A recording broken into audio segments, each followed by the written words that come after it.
మనం చూస్తే ఎక్కడ చూసినా దుష్టత్వము, పాపం విస్తరిస్తుంది. భయంకరమైన కార్యాలు, దృశ్యాలు, భయంకరమైన సంఘటనలు చూస్తున్నాం, వింటున్నాము.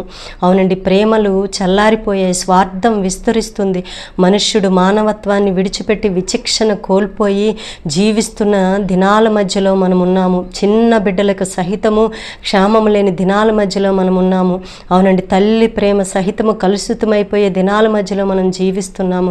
చిన్న బిడ్డలు మొదలుకొని వృద్ధాప్యం వరకు కూడా మనం గమనిస్తే వయసు భేదం లేకుండా పాపపు తలంపులు, యోచనలు, పాపపు ఊహలు కలిగి జీవిస్తున్న దినాల మధ్యలో మనం ఉన్నాము. అవునండి, పైకి భక్తి కలవారిగా జీవిస్తున్నాము.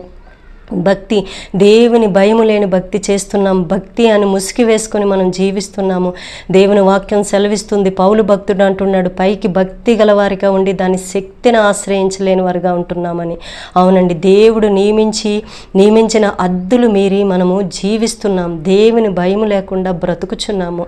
అవునండి, ఈ వ్యవస్థను, ఈ యొక్క పాడైపోయిన ఈ జీవితాలను ఎవరు బాగు చేయగలరు? అవును, మనం అంత్య దినాల్లో ఉన్నాము, అపాయకరమైన కాలములు అంటున్నాడు పౌలు భక్తుడు.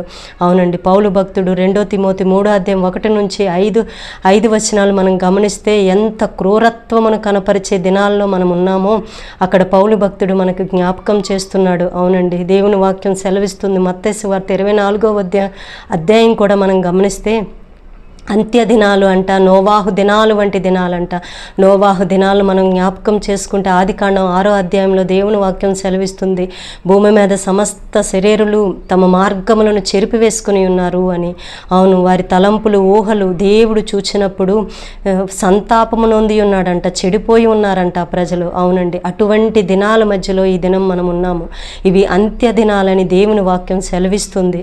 అవునండి, ఈ వ్యవస్థను, ఈ సమాజాన్ని, పాడైపోయిన మానవ జీవితాన్ని, పాడైపోయిన మానవ ఆలోచనలను ఎవరు బాగు చేయగలరు? దేవుడు సెలవిస్తున్నాడు. ప్రభువు అంటున్నారు, నశించిన దాన్ని వెతిక రక్షించుట కొరకు నేను ఈ లోకానికి వచ్చి ఉన్నాను అంటున్నాడు. అవునండి, యేసు అంటే రక్షకుడు.